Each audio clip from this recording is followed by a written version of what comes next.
दोस्तों, उज्जैन के चार धाम मंदिर आश्रम में आयोजित विराट संत सम्मेलन में सनातन के गोमुख से समरसता की गंगा का उद्गम हुआ है। युग पुरुष स्वामी परमानंद जी महाराज के बाद साध्वी ऋतुंभरा जी व राष्ट्रीय संत बाल योगी उमेश नाथ जी महाराज ने भी अपने अपने अंदाज में देश की एकता, अखंडता व उन्नति के लिए सामाजिक समरसता पर बल दिया है।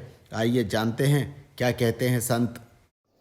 असल में जो बीच में भ्रांतियां हैं ना, वो बहुत गहरी हैं और वो बहुत षड्यंत्र पूर्वक भारत को कमजोर करने के लिए ये सब किया गया है।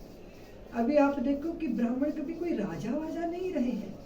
जो हमारे यहाँ मुगलों के पहले भी इस देश के अंदर, आप मुझे बताइए कि चाणक्य ने जिसको लिया वो मौर्य चंद्रगुप्त ही तो थे ना, उनको लेकर योग्य बनाकर नेतृत्व सौंपा। तो जो इस बीच जो राजनीति की वजह से भी और बहुत सारा भ्रांत जो इतिहास झूठा लिखा गया, उसके कारण ये स्थितियां देश के अंदर पैदा हुई हैं। लेकिन जिस तरह का प्रबल प्रवाह, जैसे बाढ़ आती है ना तो फिर गंदगी किनारे हो जाती है, तो उस प्रबल प्रवाह को पैदा करना होगा। जैसे हम लोगों ने श्री राम जन्मभूमि के आंदोलन में किया था। जब भारी प्रवाह आता है ना जल का, तो गंदगी को हम तौलते नापते नहीं है, वो अपने आप इधर उधर हो जाती है। तो जैसे गंगा जी गोमुख से निकली हैं, पवित्र भी है, स्वच्छ भी है, पर कलकत्ता जाते जाते तक उनकी स्वच्छता में जमीन आसमान का फर्क है। पवित्रता को हम अक्षुण मानते हैं। इसी तरह परंपरा की गंगा भी जब गोमुख से निकलती है तो वो पवित्र भी होती है, स्वच्छ भी होती है, पर काल के प्रभाव के दुष्प्रभाव से उसमें प्रदूषण पैदा होता है। तो परंपरा की गंगा का प्रक्षालन जो है ना, निर्मम होकर करना पड़ता है। निर्मम होकर मतलब मेरा तेरे से ऊपर उठकर। अभी जैसे कल ही बात चली थी, मैं आपको भी बताना चाहती हूँ कि अगर समाज के, जैसे गुरुदेव ने कहा 4 पुत्र हैं, एक मति का काम करता है, जरूरी नहीं है वो जन्मना ब्राह्मण के घर में जन्म लेके वो मति से प्रधान ही होगा, जरूरी नहीं है उसमें ब्राह्मणत्व उतर आएगा। हमारे यहाँ तो विश्वामित्र जी राज ऋषि थे और तप करके ब्रह्म ऋषि हो गए थे।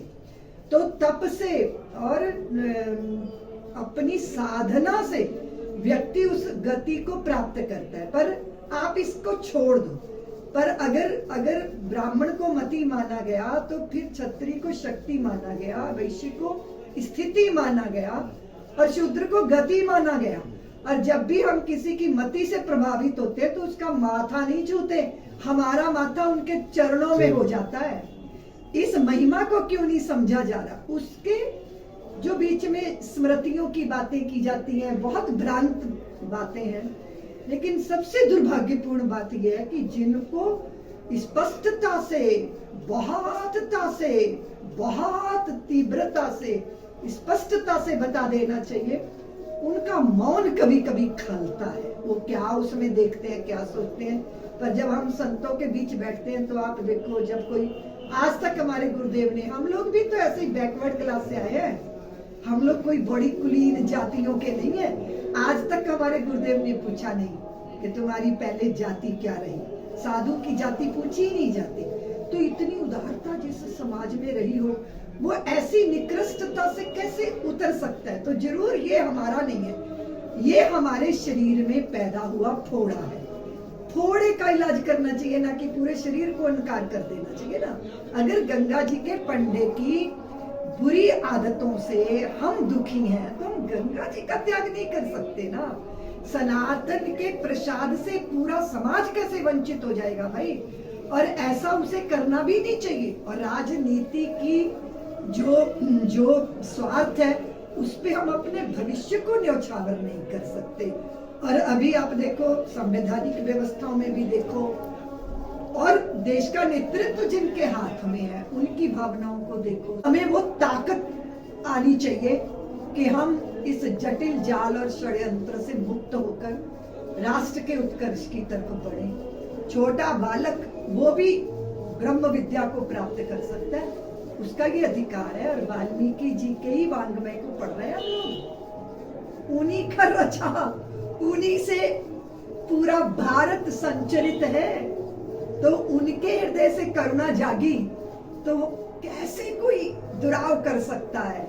और अगर दुराव होता तो उनके ही ग्रंथ पूजनीय क्यों माने जाते? क्यों ना किसी और को ढूंढा जाता? फिर व्यास जी ही क्यों? एक मछुआरन के पुत्र क्यों?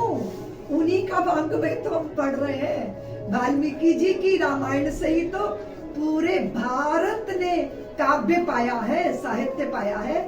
तो जब मूल ये कहता है तो बीच में तो तमाम तरह की बातें आई है ना, उन सबको हटाना चाहिए। और मैं दूसरी बात कहती हूँ, मेरा एक अच्छा वाक्य आपको अच्छा लग रहा है, मेरा निम्न सोच आ गई, मैंने कुछ थोड़ा ऐसा कह दिया, उसे अलग करो ना। हमें साहस होना चाहिए कि वो हम नहीं मानेंगे, हमें वो स्वीकार नहीं है। हो सकता है 5000 साल पहले कुछ होता होगा, आज हमें वो स्वीकार नहीं है। मान लो अगर ऐसा भी है तो हमें ये स्वीकार नहीं है। तो मेरे को जब पूज्य महाराज श्री ने जो विषय उठाया कि मैंने कहा था कि भंगी शब्द हमारा मान भंग करके किया गया था, क्योंकि हमारे सिर पे मैले ढुलवाए गए थे। हमारे पास सुअर पालने की व्यवस्था हमने इसीलिए की थी कि हमारी पुत्रियों के सम्मान की रक्षा हम करते थे, वो हमारा रक्षा कवच है। मुद्दे पर युग पुरुष स्वामी परमानंद जी महाराज के बाद दीदी माँ साध्वी ऋतुम्भरा जी ने जो कुछ कहा है, आप भी यहाँ मौजूद हैं, आपको इस विषय पे क्या कहना है? भारतीय सनातन परंपरा में एक बड़ा सोच और चिंतन निरंतर समाज में चलता रहता है। और मैं भी श्री क्षेत्र वाल्मीकि धाम अवंतिकापुरी उज्जैन से निरंतर सामाजिक समरसता और इस देश की मूल जो संस्कृति है जहां टिकी है, उस विषय पर निरंतर चिंतनशील रहता हूं और निरंतर मैं चलायमान भी रहता हूं, पूरे देश का भ्रमण करता हूं और समाज में कैसे भी करके उच्च जाति में जो जन्म लिए हैं लोग, जो उच्च शिखर पर काम कर रहे हैं, जो देश के मठाधीश हैं, पीठाधीश्वर हैं, धर्माचार्य हैं, उन सब के साथ में बैठ करके निरंतर इसी पर चिंतन करता हूं कि आखिर को इस देश में सामाजिक समरसता कैसे प्रकट होगी। आज अवंतिकापुरी उज्जैन में भगवान महाकाल को साक्षी मान करके अनंत श्री विभूषित प्रातः स्मरणीय महामंडलेश्वर स्वामी युग पुरुष परमानंद जी महाराज ने अपने मुखारविंद से भी ये बात स्वीकार की है कि इस देश में ब्राह्मण, क्षत्रिय, वैश्य, शूद्र, ये एक माँ जगत जननी के 4 पुत्र हैं और वो चार पुत्र छोटा बड़ा तो हो सकता है, लेकिन उसमें छुआछूत और ऊंच नीच की भावना नहीं हो सकती। अनटचेबिलिटी एक्ट के तरीके से उनको घर में नहीं रख सकते हैं। तो मैं उस विषय पर परम आदरणीय पूजनीय दीदी माँ ऋतुम्भरा जी से भी इसका अनुरोध किया गया और मैं स्वयं भी ये कहना चाहता हूँ कि इस देश के तमाम धर्माचार्य, तमाम राजनेता, चिंतनशील, लेखक, उपासक, सिद्ध और साधक निरंतर ये बोलते हुए पाए जाते हैं कि इस देश की समरसता अत्यंत आवश्यक है, लेकिन मुझे हंसी का पात्र बनना पड़ता है और मेरे साथ साथ पूरे देश का जो समाज है वो हंसी का पात्र बन जाता है कि कथनी और करनी में अंतर हो जाता है। और जब मुझे किसी देश के बड़े मंच पर अगर उद्बोधन के लिए आमंत्रित किया जाता है तो सबसे पहले ऐसा महसूस होता है मुझे कि शायद मेरा अपमान सबसे पहले किया जा रहा है। वो ये कि ये बोला जाता है कि बालयोगी उमेश नाथ जी महाराज वाल्मीकि समाज के संत हैं और वो अपना उद्बोधन देंगे। तो ये जरूरी नहीं है कि मेरा समाज का बखान किया जाए। समाज तो सभी का होता है, एक पशु का भी समाज होता है, एक पक्षी का भी समाज होता है। तो मानव समाज में भी सब लोग एक समाज हैं, वो है मानव समाज। और अगर मुझे ये बोला जाता है कि वाल्मीकि समाज है तो मेरे साथ जो पंक्ति में बाकी संत बैठे हैं, लिहाजा उनकी भी समाज का ज्ञान हो और उनको भी समाज के द्वारा आमंत्रित किया जाए।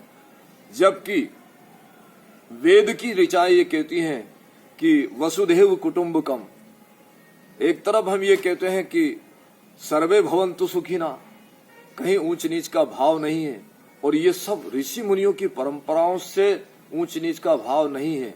लेकिन इस समय भारत विषम परिस्थितियों में चल रहा है।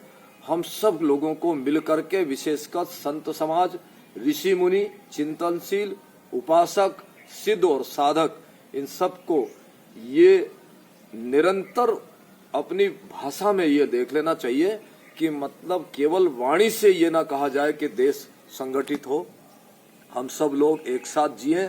और अगर वाणी से ही होता तो इस देश के बड़े बड़े महापुरुष हैं जो अमूल्य वाणी, अमृत वाणी निरंतर अपने मुखारविंद से बरसाते रहते हैं। अगर यह देश वाणी से ही अखंड हो जाता, अगर यह देश वाणी से ही स्वतंत्र हो जाता, अगर यह देश वाणी से ही अगर ऊंच नीच की भावनाएं खत्म हो जाती, तो ना जाने कितने महापुरुष निरंतर अपनी वाणी से समाज को लाभान्वित करते आ रहे हैं। तो मेरा तो यही कहना रहेगा कि हमारी करनी और कथनी में अंतर रहता है, हमारी वाणी में और हमारे व्यवहार में अंतर रहता है। और अगर जब तक हमारी वाणी और व्यवहार इन दोनों का सामंजस्य नहीं होगा, तब तक मैं समझता हूं कि इस देश में ऊंच नीच की भावना खत्म नहीं होगी। और अलगाव जो है, जो ऊंच नीच का भाव है, वो शायद ये नहीं होगा। ये विषय कुंभ मेले में भी चला था।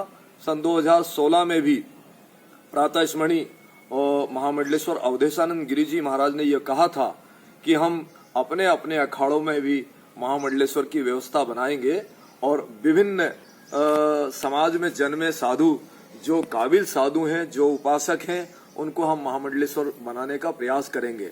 लेकिन ये सब केवल चर्चा में है, और मैं समझता हूँ चर्चा जो होती है वो चरितार्थ होना चाहिए। और जब तक चर्चा किसी पटल पर नहीं पहुंचेगी, तो मैं समझता हूँ कि हम सब लोग मिलकर के इस देश की नीची से नीची व्यवस्था में जीने वाला, जो अनभिज्ञ है, जो निराक्षर स्थिति में है, जिसको अक्षर का ज्ञान नहीं है, जिसको मर्यादा का सूत्र नहीं है, जिसको समाज की विभिन्न मर्यादाओं का ख्याल नहीं है, उस परिवार के सदस्य को हम ये कैसे समझा पाएंगे कि 4 वेद, 18 पुराण, 6 शास्त्र, व्याकरण, स्मृति और गीता, उपनिषद, ये सब हम कैसे बता पाएंगे? जो भक्त अखबार भी नहीं समझता है, समाचार पत्र को नहीं समझता है, ये भी नहीं समझता है कि यह देश का मुखिया कौन है, देश का सबसे बड़ा महापुरुष कौन है, तो उसको हम ये पाठ कैसे पढ़ा पाएंगे? क्योंकि मैं बहुत बज्जर जमीन पर हल चला करके समाज के उन लोगों को सत्य, धर्म और अहिंसा पर चलने के लिए मन, वचन, कर्म से प्रेरित करता हूँ। तो वो ये कहता है कि महाराज जी, हमारे यहाँ तो एक कॉन्वेंट स्कूल चालू है, और उस कॉन्वेंट स्कूल में जब हम जाते हैं तो हमको तो ईसा मसीहा जी का पाठ पढ़ाया जाता है। महाराज जी, हमको कभी गीता का कोई श्लोक नहीं सुनाया गया कि जिसमें हम ये बोले कि यदा यदा ये धर्मस्य ग्लानिर्भवति भारत। तो महाराज जी, हम कैसे माने कि सनातन धर्म का कोई बड़ा मठाधीश हमारे पास आकर के अपनी बेटी की लाज बचाने के लिए, या हमारे घर की मर्यादा बचाने के लिए, या हमारे घर के कुल देवता, इष्ट देवता, गुरु देवता या पितृ देवता को हमको बताने के लिए हमारे गांव में आकर के वो 2 दिन ठहरा हो?